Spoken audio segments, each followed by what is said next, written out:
Hello everyone, Pastor Lon here, Homesteading Pastor. Hope everybody's doing well today. I want to share a video with you. It's one, unfortunately, I'm having to make it, but y'all heard us talk about Ronnie Smith that passed away last year on this day, January the 27th, 2022. So yeah, it's already been a year since my buddy left us. And y'all see Shalene on here a lot, commenting. That's his widow that's still going to our church and still commenting here on the channel and stuff and staying active in the church. And we pray that God will continue to strengthen her to do what she has to do day after day. But with that being said, I want to talk about Ronnie. I got the notes right here in front of me that I used at the funeral when I preached his funeral. But there's only two people I've ever preached a funeral and titled the actual message that I delivered. And Ronnie was one of them. The second one, Ronnie Smith, a man after God's own heart. And the other one was Liston Strickland that died several years back. I titled Liston's a modern day prodigal son. And I may do a video on Liston a little later on and kind of prompted me to think about some of these men and women that's been in our life here at the church, just touched us in a mighty way. And I may try to commemorate them or remember them like I'm doing Ronnie here today. So Ronnie Smith, a man after God's own heart. Where do I start about Ronnie?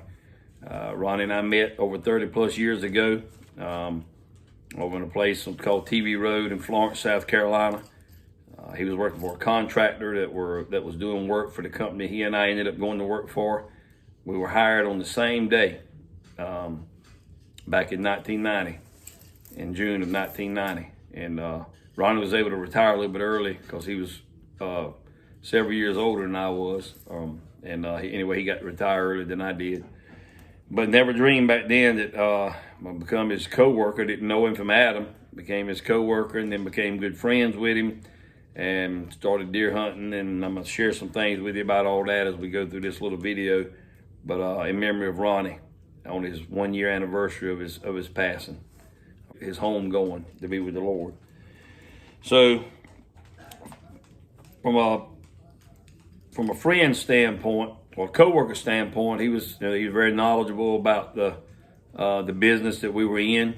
He knew what he was doing. He'd been doing it a long time, and he helped me a lot in my early years with the company we worked for, that I still work for today. But yeah, he was a great co-worker and taught me a lot in the field of what our job consists of. And then becoming friends, I had beagles back then, and we run deer and rabbit with beagles. And I put Ronnie in the beagle business, gave him a female that already had puppies, and I think best of my recollection, that's how that happened. But anyway, nevertheless, I got him started in the beagle business, and the rest is history. Back in those days, we hunted a lot, and back in those days, we had CB radios. For those of you that didn't know anything about that, we used to dog drive. We'd have CB radios, and we talked to one another in the radio, and each one had a handle, or what we call one another. That's what you call it when you call one another on the radio. Mine was chainsaw, still is, because Robbie Lynn's uncle didn't mean to, but he cut my leg pretty bad years back up on Big PD River, cutting the road into the hunting club. And the vine grabbed it and cut my leg, so they started calling me Chainsaw. Well, Ronnie, his CB handle was Ghost Rider, and he had a white Chevrolet pickup. And one morning, early in the morning, we were going hunting, and he was supposed to meet me over there at the hunting club.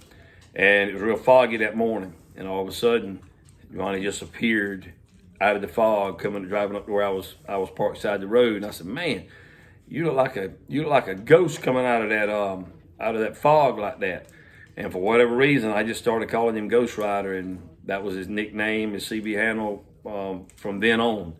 So that's what a lot of people on the hunting club knew him as Ghost Rider. While I'm talking about hunting, his CB handle and all, another time we were going hunting, he was riding with me that day, and I had a 73 3-speed on the column Chevrolet pickup, the step side, or what my wife calls the saddlebags on the back. Ronnie and I were right along there, and easing along real slow. We was at the place where we had permission to hunt and everything. It was right there, the road going into the hunting club.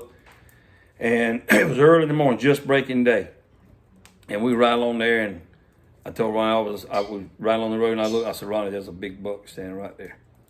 And he was standing right outside the road. I mean, a big one. And I had my shotgun and my 30-30 with me. And when I seen the deer, I just threw the truck up in neutral. I mean, I'm talking about I was moving along like less than 5 miles an hour. And I just threw the truck up in neutral. And Ronnie's looking to try to see the deer out his side. And I just eased the door up on my side of the truck, stepped out, and let the truck keep rolling real slow. And Ronnie's still in the truck. He's still looking back to see where the deer's at. When I stepped out, I grabbed the rifle and meant to grab the shotgun. And that deer was right beside the road. And I just stepped out the truck and let the truck go by. When the truck went by, I shot one time, but he had already spun to run. And if I had a shotgun, I probably could have got him. But anyway, I missed him. But the funny thing about that was Ronnie, he told me later, said he was riding along there, and I shot. And when I shot, he looked back over at the driver's side where I was supposed to be at. He said, who just shot that deer? And he looked, and he was in the truck by himself. It was me that shot, and he had to jump over in the driver. Well, it was a bench seat. He just slid over in the driver's seat and mashed the brake and stopped the truck. So that's just one of many times that I could tell you. Like I said, for the sake of the length of this video, I won't tell you all of them, but he didn't get mad about that. Me and him laughed about it, thought it was funny. He wasn't in any danger, just ease and barely moving down side the road. I just stepped out and let it ease by.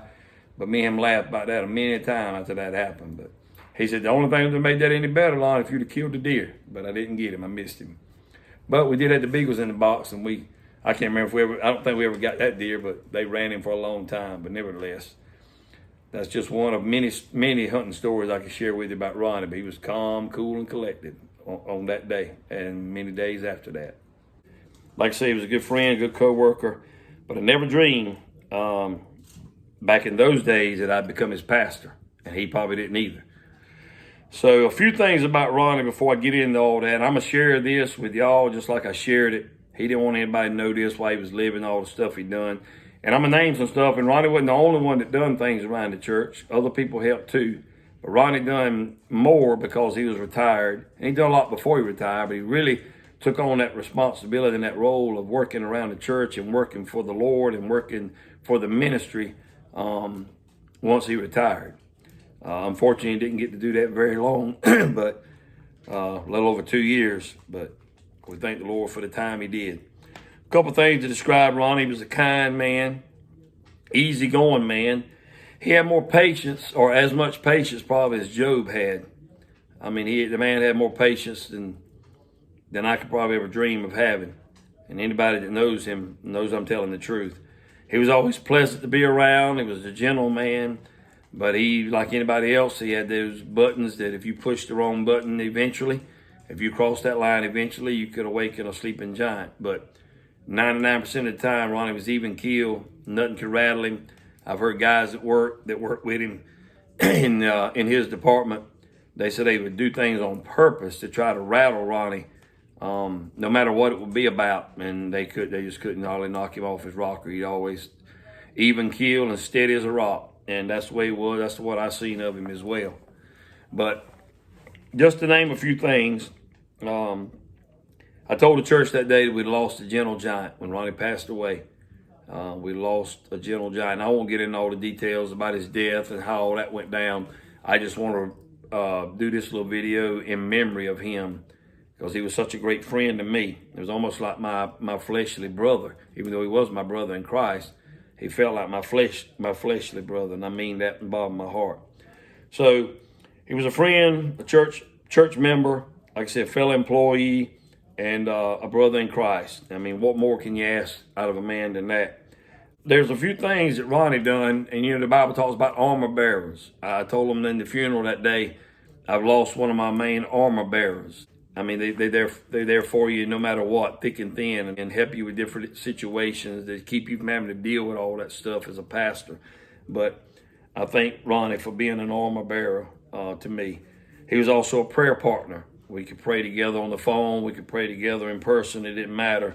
But yeah, he was my texting buddy as well. We text each other about every morning, every evening. I still got the last text he sent me from last year.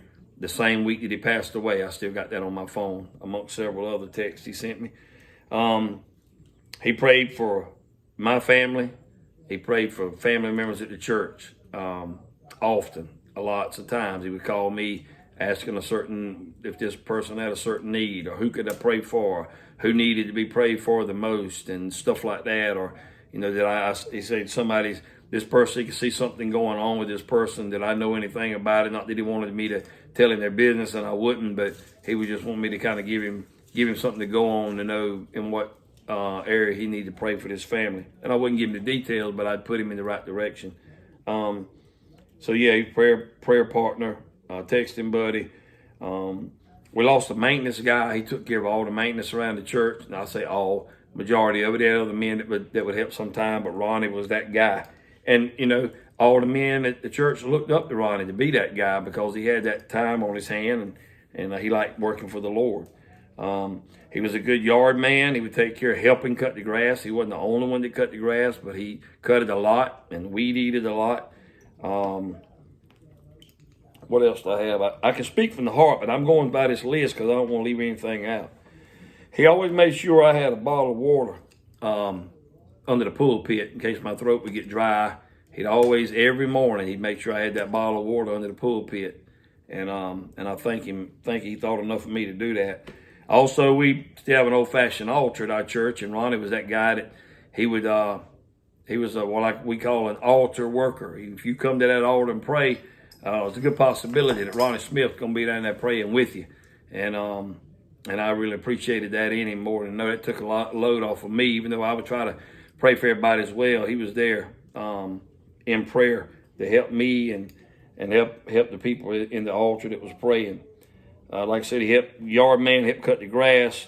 If I needed church keys made, all I do is ask him. He'd go get church keys made for different people that needed a church key or a key to the building out back. When a light bulb was out, he didn't come to me and say, "Hey, there's a bulb out in the fellowship hall. There's a bulb out in the sanctuary." He changed it. He also made him a little contraption because we got the ceilings are pretty high in the church. He made him a contraption like with a suction cup on the end of it with a long stick where he could suction it to that light bulb and unscrew it. He made it himself. It was like a MacGyver tool. But he made it where he could take the bulb out and put a new bulb in. That's amazing. We still got that. We still got that tool he made, so we can use it now. So he's still helping. Like I said, he would change the bulbs. He'd also make sure the air filters were changed in the air conditioners. He checked them as often as you're supposed to check them. He made sure they were kept clean. If they need to be replaced, he'd go get them and replace them, or he kept some in stock at the fellowship hall, so we'd have them there at the church. And if they ran out, he'd go get more. He wasn't above. He took the trash out when he needed to take the trash out. In the wintertime, in the fellowship hall, we had a men's and women's fellowship meeting, or any kind of meeting if it was in the wintertime, and we needed the fire, like the fireplace right behind me at the house. He would always have a fire built. He'd always have dry wood under the porch at the back of the church, and he actually, I think he purchased a wood rack to put in the back of the fellowship hall, and he kept dry wood in the church, in the fellowship hall for the fireplace too. He helped clean the church. He helped with the sound system. He would like turn the lights on, unlock the church, turn the lights on before I got there. When church was over, he was the last one to leave most of the time, turning everything off, the air conditioner, the heater, and turning the lights off and locking the doors. I didn't have to touch any of that when Ronnie was here. And man, I really appreciate that a lot. I just told Gavin a while ago before I started this video, I sure do miss him.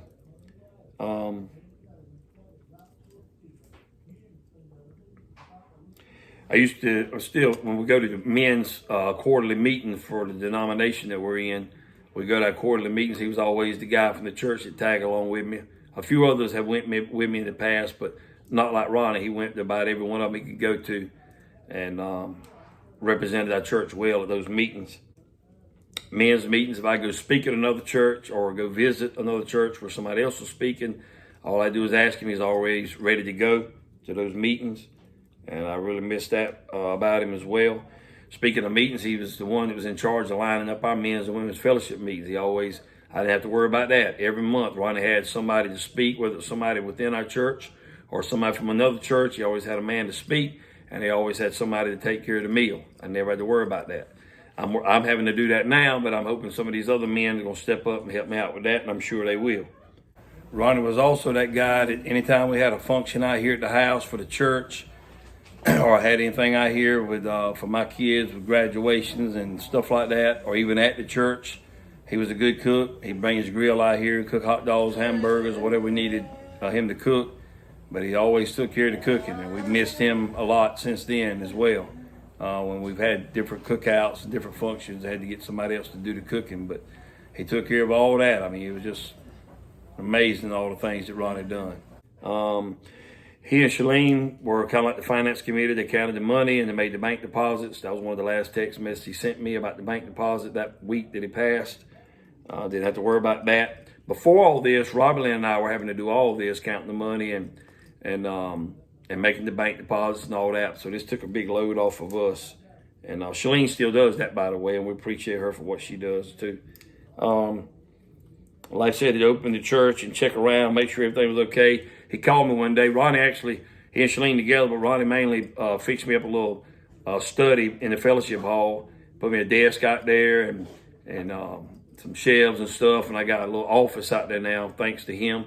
And he put that out there so I kind of get away before church or go and study, and I don't use that as much as I should, but I need to try to use that more. But nevertheless, he went there one day checking on something, and somebody had broken into my office, had broken the door loose, and they probably figured we had money in there, but we don't keep money up there at church because it's out in the middle of nowhere. It's way out of town. So it would be crazy to leave money out there at the church, but they probably thought that's what it was. They tried to steal the flat screen TV from over the fireplace at the fellowship hall, and they went in there and they did steal the drummer, Casey's drum. The drummer, he stole his cymbals off the drum, so now when we leave the church, he has to take them with him. There were just several other things that they done up there, but and we had some shingles where we just put a porch on the back of the fellowship hall, and the extra shingles we had left, they stole those as well. So they got answer for that though. But Ronnie was the one that headed all that up, called the law, and met the law up there, and got everything straight. He was also the one, we got a security system at the church since then, and Ronnie met the guy up there to line all that up.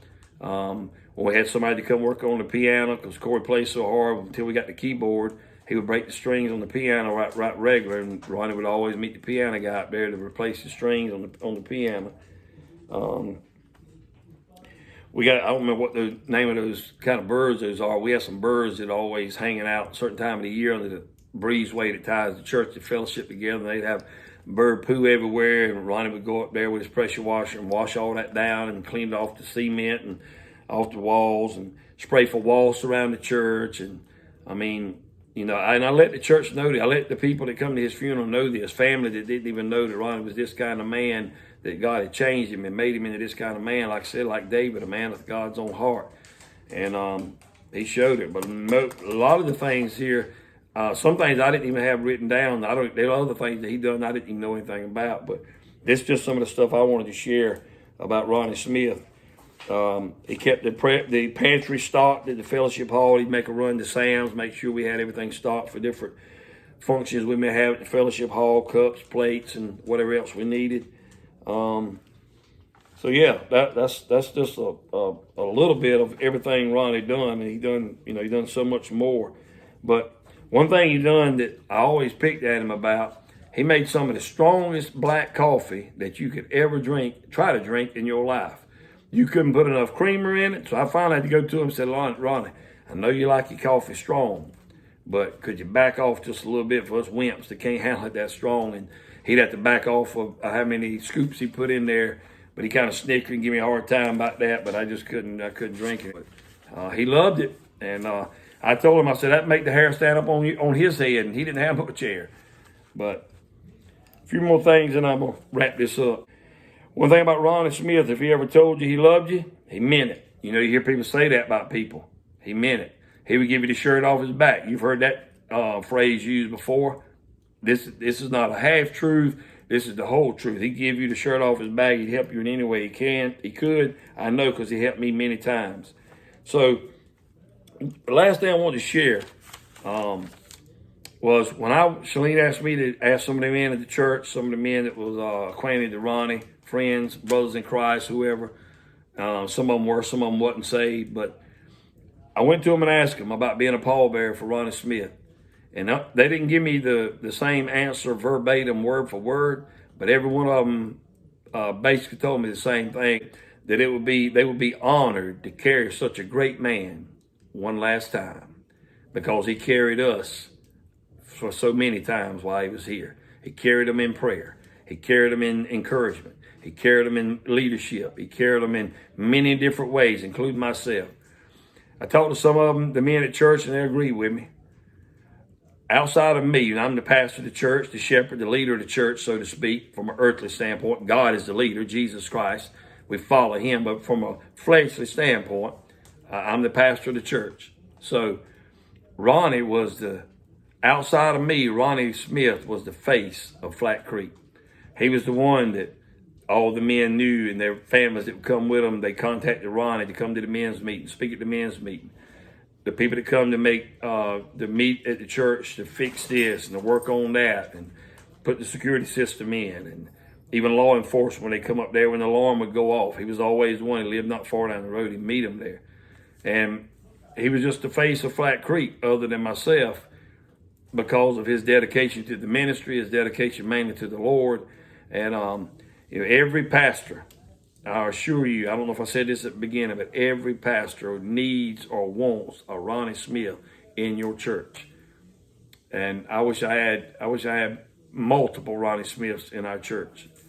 Now, that part of verse in Acts chapter 13, verse 22, the latter part of that verse, when God said, I have found David, the son of Jesse, a man after mine own heart, which shall fulfill all my will. That was Ronnie. If you had a friend, if I ever could say I had a real true friend, it was Ronnie Smith. He never done anything to harm me. I would never done anything to harm him. I took him at his word. You could take him at his word. What he said is what he meant, and what he meant is what he said. And I appreciate that in this great man that has passed on. And I pray that he's rejoicing forevermore with Jesus Christ around the throne in glory. And I want to wrap this up like this. Because of his testimony, because of my testimony, and hopefully family and church family and friends and co-workers that knew him alike, I hope we can all say, it's not goodbye, Ronnie Smith. It's not goodbye, Ghost Rider, but it's see you later. It's see you later, old boy. We'll catch you on the other side when our turn comes. So I hope you enjoyed this little video in memory of Ronnie Smith, a man after God's own heart, a true friend, a true mentor to a lot of people, and a helper to me as a pastor, that I can really tell now how much he helped me when I don't have him here to help me anymore. So continue to pray for Shalene and her family, that God has strengthened them. Pray for myself, my wife. He affected all of us. Like Gavin, a while ago, I was getting ready to make this video too, and back Gavin, I said, it's been a year since Ronnie passed away. He said, wow, a year already. But yeah, he touched a lot of people, and I'm just glad I was one of them, and I hope you were too. And I hope you can, I'm going to share some pictures here at the end of this. I wish I had many more, but I'm going to share what I got, just to kind of give you a little idea about Ronnie and his demeanor. But he was steady as a rock, one of a kind. And we miss him, but we still love him. This also makes me think about something else. Treasure the people in your life today, because you never realize how much they meant to you until they're gone. Please keep that in mind. Enjoy the people in your life today while you have time. So until next time, y'all remember, Jesus Christ loves you, and Jesus Christ is the answer for any and everything we're dealing with in life. Hope y'all have a wonderful rest of the day.